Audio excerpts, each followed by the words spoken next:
If there's one thing that people from different cultures, backgrounds, and ways of life can connect to, it is the idea of family.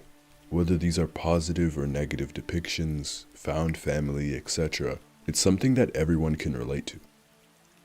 But what I think has made this movie hit home for so many are the different ways in which family trauma, generational trauma, can impact so many lives. Encanto looks at generational trauma, family bonds, and approaches these ideas with a level of maturity that makes it popular with older audiences as well as its targeted audience. I want to look at all of these things, and specifically the film's main trio, as well as Abuela, and how it all comes together. From interpersonal communication across cultures, they define culture as a learned set of shared interpretations about beliefs, values, norms, and social practices which affect the behaviors of a relatively large group of people. Each culture has a different orientation to the world, whether that be to nature, to each other, and even to time. We all live differently according to our cultures. In many European and North American cultures, there is a strong emphasis on the individual from a very young age, where children are encouraged to make their own decisions and define who they are by themselves, whereas cultures like the Madrigals, inspired by Colombia, they have a culture that is collectivist in nature. As the film opens, it's rich with collectivism from the get-go, when considering the space they live in. In more individualistic cultures, the idea of having an entire family, cousins, uncles, and aunts, all under one roof, it's unfathomable. But in this culture, it's normal. The famous proverb that it takes a village to raise a child is something that rings incredibly true here. Oftentimes, cultures like these define themselves and form their identities with others, and based on their family's needs. This idea is extremely prevalent in Encanto, where once the gifts are given to the members of the family, their identities often become whatever they can offer not only to the family, but to the greater community. With that, the first character to look at who fills this mold quite well is Luisa. Luisa is the middle child, the rock of the family, who has quickly become defined by her gift of superhuman strength. From her design alone, she appears as someone who is able to handle the physical burdens of anyone, and she does just that without complaint. The middle child is constantly tasked by everyone around her. In nearly every scene that she appears in the first 35 minutes before her song, she's always doing something, helping someone, whether it's to throw around pianos or donkeys, all to live up to the role that she has been given as the most reliable member of the family. As we see in her song, Luisa believes that she knows what her worth is, and as it's contrasted with her lifting up heavy rocks and flexing, Luisa believes her worth to be solely tied to her ability, solely tied to what she can provide to the family. In the second verse, we learn that Luisa has anxiety that is bubbling up inside of her. She has nerves and fears that she feels that she cannot express because she's afraid of feeling worthless. Again, she reiterates that her worth is tied to her acts of service. While she isn't the eldest sister, the chorus of her song says, "Give it to your sister's older." Her reliability isn't only physical, it's emotional as well. There is a reason why she is so reluctant to tell Mirabel what's going on with the magic. She doesn't want anyone else dealing with the anxiety that she faces on an everyday basis. The fear of things going wrong should rest only on her shoulders. In the final bridge, Luisa shares that not only does she feel that she doesn't have any worth without her gift, but that this pressure, this expectation placed on her shoulders has stripped her of joy. She cannot relax or enjoy anything because there's always something to do, someone to take care of, something to lift. The middle child has built up this armor physically to ensure that she can handle anything the family might throw at her. She becomes so strong, so reliable that she may even carry the home if it breaks.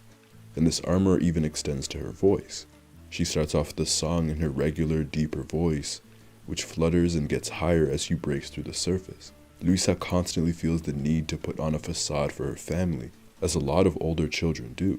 Common ideas about middle children are that they are ignored, sometimes invisible, and are often peacemakers. When I first saw her and heard her song, I believed she was the oldest child, but that goes to show how middle children have to often occupy so many different roles, and are accepting of so much in order to keep the peace. In this story, between the main character Mirabel and the eldest, perfect Isabella, it's easy for Luisa to put her head down and do what is asked of her, to fade into the background, carry the weight, and keep going. It's easy for her to avoid the conflict of explaining her fears and her nervousness by just doing what is asked of her. This creates a path to becoming the most reliable, because when you ask Luisa, you know that she will never say no. She loves her family too much to say no, and when she begins to lose her gift, it sends her into a deep depression. The fact that Luisa is 19 and doesn't know joy or relaxation, from the moment she received her gift, she has been put to work. Her demeanor, her song, they all lead to a possibility that she probably didn't get to be a child for too long, before she was constantly put to work. Luisa doesn't know what she is or who she is if it isn't reliable. Moving on to Isabella. Isabella is the eldest of the main trio, the golden child. When hearing Luisa's song, I thought it was clear that she was the eldest sister, but after Isabella's, I see why she is. Coming from a collectivist culture myself, being the youngest has allowed me to observe the older children, especially the eldest. When you are the oldest child, you are the example, a model for the ones after you to follow, and so you have to be perfect. There might be a parental fear to not make mistakes in raising children, the first one being a people pleaser, being perfect, being a golden child is often a result of that heavy burden. But in all of Isabella's perfection, there is no autonomy. No agency.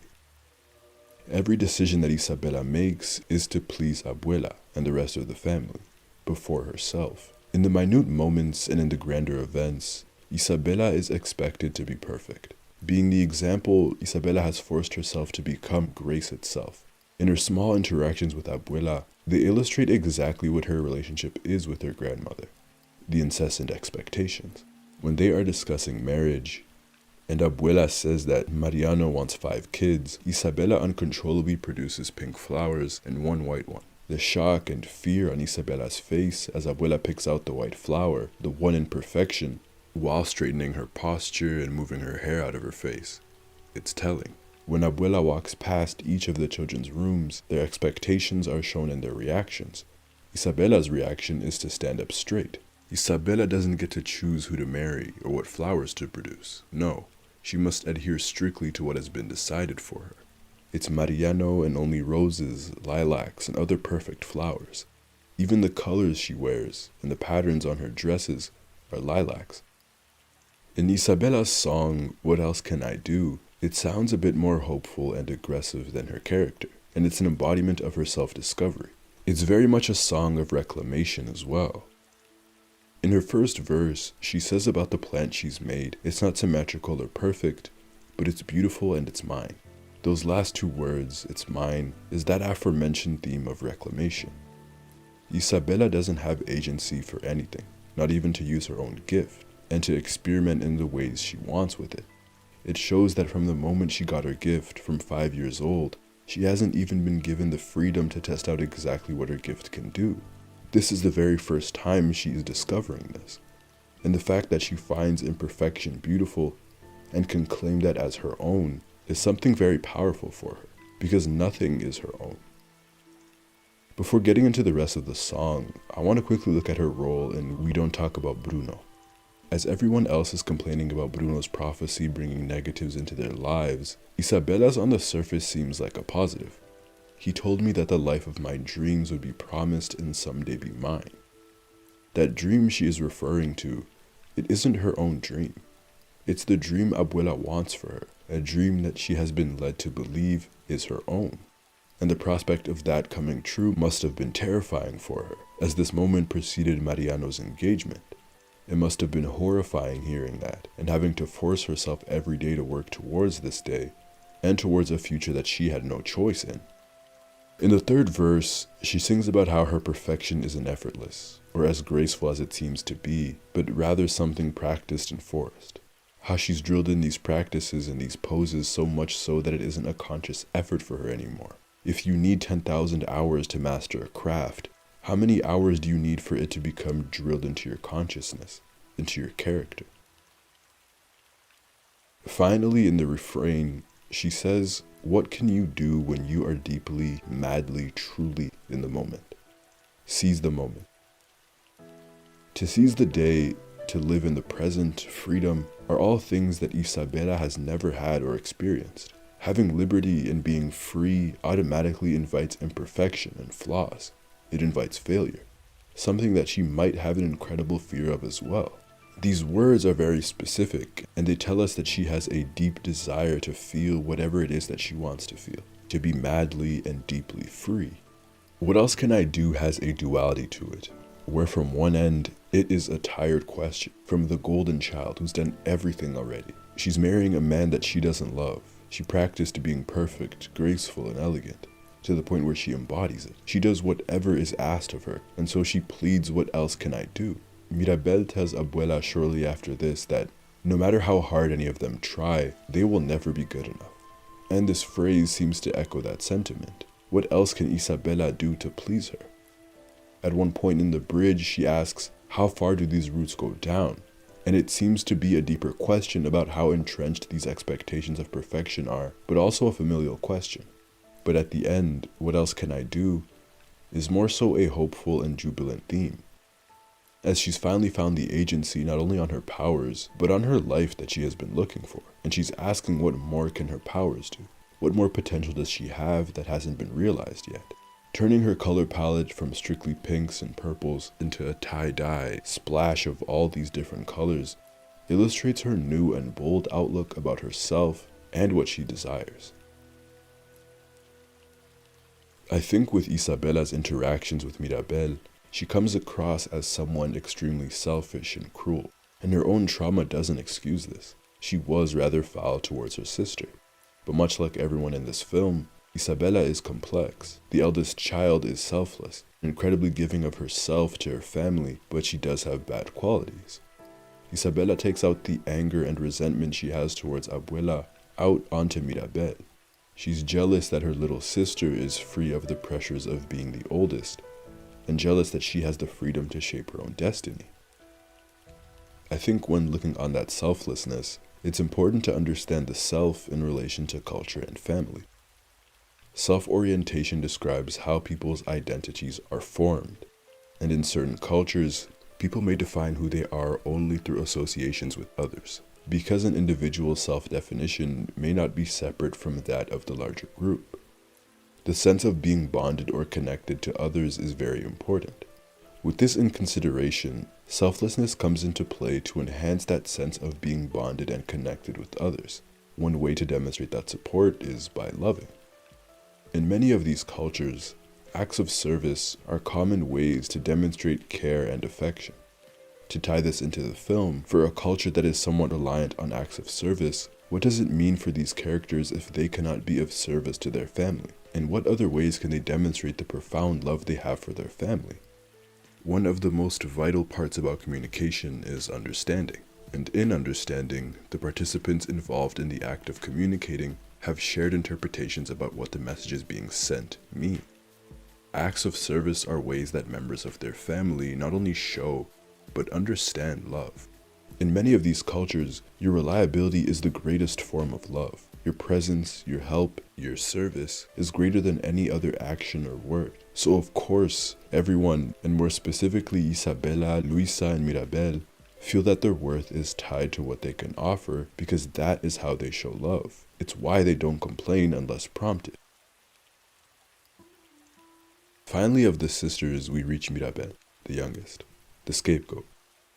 I think from early on, it's easy to see the role that Mirabel plays in her family, or the role that she doesn't play. On important days like the gift ceremony, moving the piano, decorating, cooking, while everyone has very specific tasks to complete, she has none. Mirabel ruins things, as we hear directly from Isabella and indirectly from Abuela. She's always in the way. Even Casita can put up their own decorations. As Abuela tells her, she needs to step aside because the night must go perfectly, implying that she is the farthest thing from perfect. This introduction is a very quick segue to a feeling of worthlessness, uselessness. Add that onto the fact that she never got a gift, and that she ruined Abuela's perfect night the last time they had this ceremony, only amplifies said feelings. Reliving her own experience of that night certainly didn't help either. In a family that honors help and community, Mirabel has no way to prove to her family that she truly cares about them. But if there are two traits that Mirabel can be defined by, it's her empathy and her courage.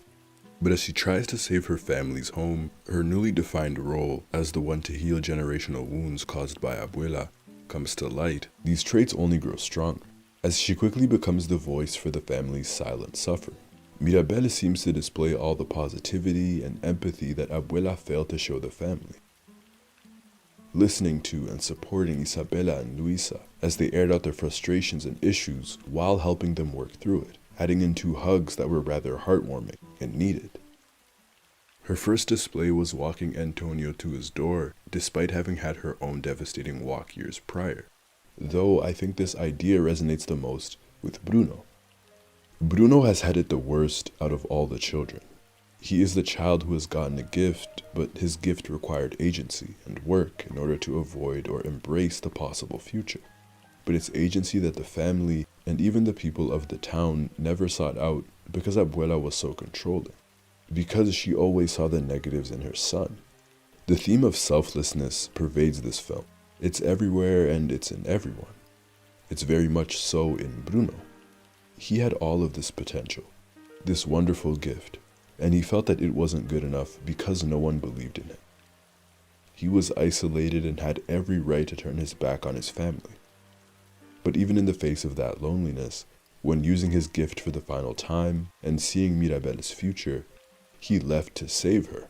He sacrificed his relationship to his family for them, and even more so for her, ending up more alone than he ever was, than he ever could be, for 10 long years, so far away and yet inches away from his family, a family that he hasn't felt the warmth of. He hasn't felt their touch in years, but he can hear so clearly why they don't talk about him, how he didn't live up to his potential, how he wasn't good enough, how he ruined everything he touched. And most certainly, he heard how he didn't care about his family. And the one person to see Bruno for who he truly is, and for his big heart, was Mirabel. Even after hearing all of these negative stories about Bruno, she still sought out his ability. She wanted to learn about who he was from the source himself. She believed in him. Bruno was much like her, the scapegoat, someone she very much could have become after years of disappointing her family. Whereas Abuela always saw the worst in him, she always saw the best in him. Even when his gift gave her a terrible fortune, Mirabel saw the butterfly, the light in his pessimism, and she fights for him. She brings him back home. The bravery it takes to be one of the youngest in the family and to take on the leader, to call Abuela out on her wrongdoings, it's incredible. The courage it takes to stand up for her entire family when no one else wanted to, it's only fitting that she saves them. That is her gift. Speaking of Abuela, many people despised her, and I can completely understand why. There are so many who've had parents, grandparents, abuelas of their own who are much like Alma. Her subtle yet piercing remarks, her demeaning looks, her expectations, they hit home for a lot of people. But while Abuela is the antagonist of this story, she is no villain. There's an overwhelming sense of pressure on Abuela, who feels as though she is shouldering the weight of the entire town all by herself, going from a brighter, younger, and happier woman and suffering such a terrible tragedy losing her husband Pedro, it quickly aged and saddened Alma. Pedro making the choice to sacrifice himself and the candle creating such a safe haven for her and her people, Abuela had no control over anything. It all happened rather quickly. Pedro dying, and all of a sudden she had to take care of a community and of her triplets. While of course she'd always have help, there is a sense of loneliness in Abuela's story, as it was her tears and her husband's sacrifice that caused this miracle, and now it was her job to preserve it. As they show the first iteration of Abuela's story, Abuela says that they must earn the miracle that somehow found them. By extension, she must earn that miracle. Abuela had been given such an incredible gift, the gift of community and family, a home to live in, and felt that it was her duty alone to protect it. Every family, every home, and they'd been given gifts to do exactly that, right? Abuela is someone who loves abundantly. For each and every member of the Madrigals, down to the townspeople, she acts out of what she believes is their best interest and the best interest of the community. She does what she believes will earn that miracle. From Abuela's perspective, Pepa needs to control her emotions so that she doesn't cause displeasure to the people of the town and their family.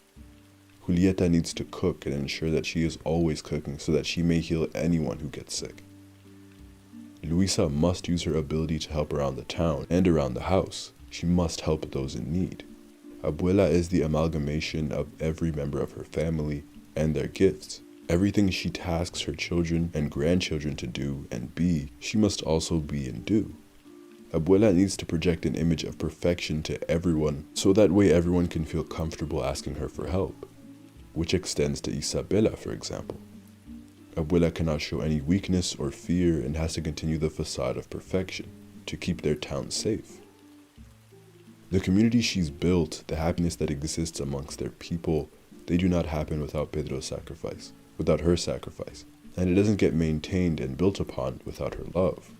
But that love, that selflessness, becomes dangerous as she places her own worries and ideas of what she should be onto her children and her grandchildren.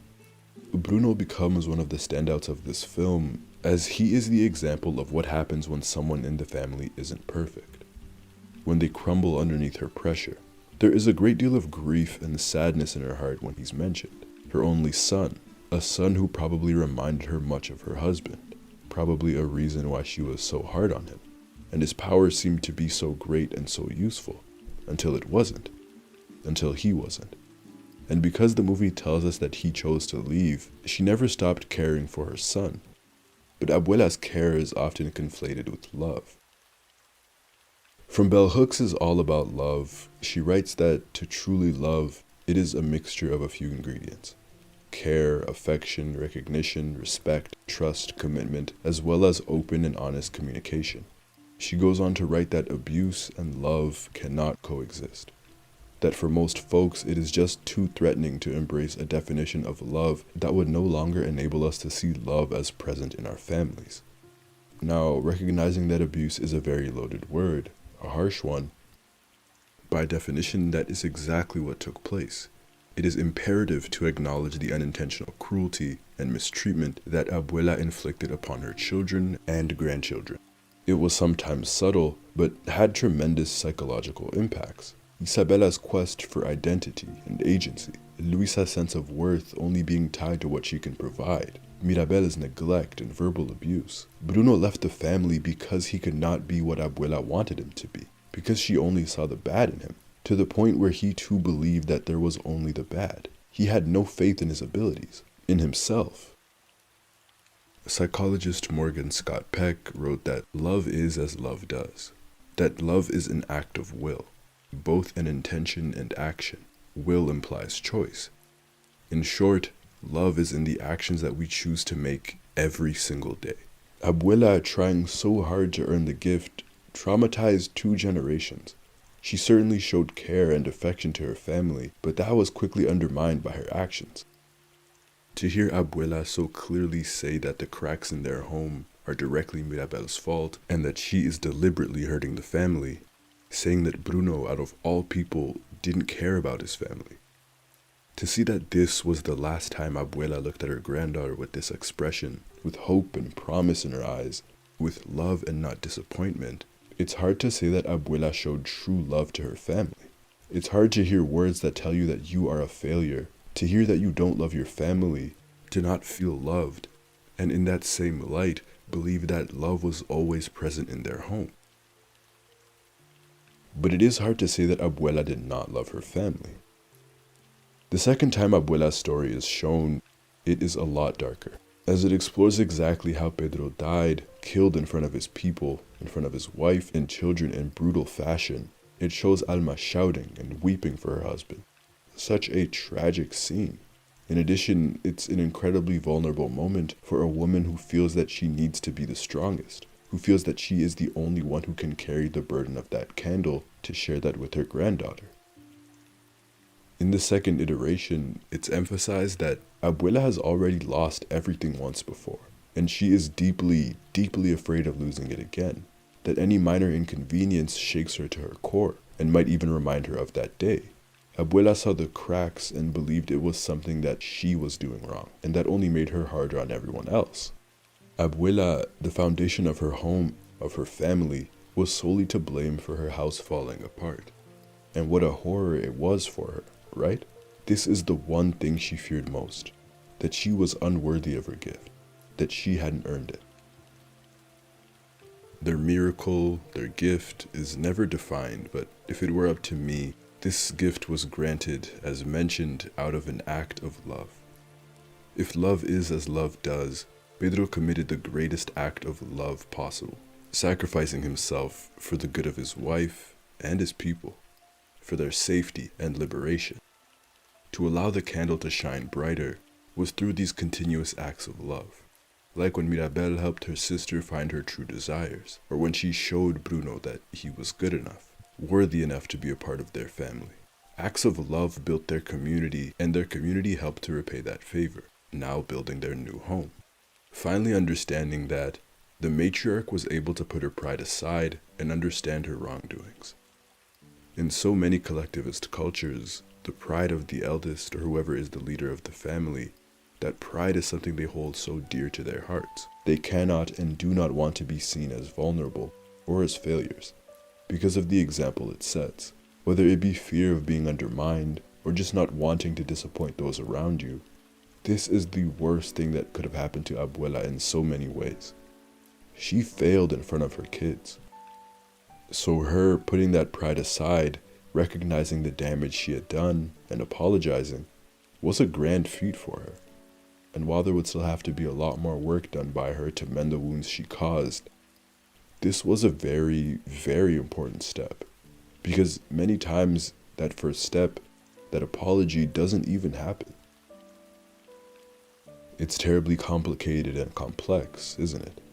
To understand why someone has hurt you, and understand their pure and selfless intentions, and they've even apologized for it. But that still doesn't excuse what has been done, nor does it take away the hurt that has been caused, the deep, deep pain she has caused others.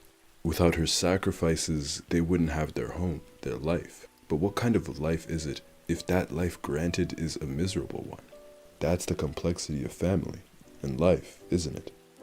The consequences of generational trauma, where love, affection, and care are often used as synonyms for each other when they are in fact different things. But the definition of love can differ from culture to culture as well. It's all so complicated. But only the individuals themselves can say for themselves whether or not they felt loved in their homes, whether or not they still feel loved. It's easy to say that they should have all been a little more selfish, that they should have just said no, or stood up to Abuela.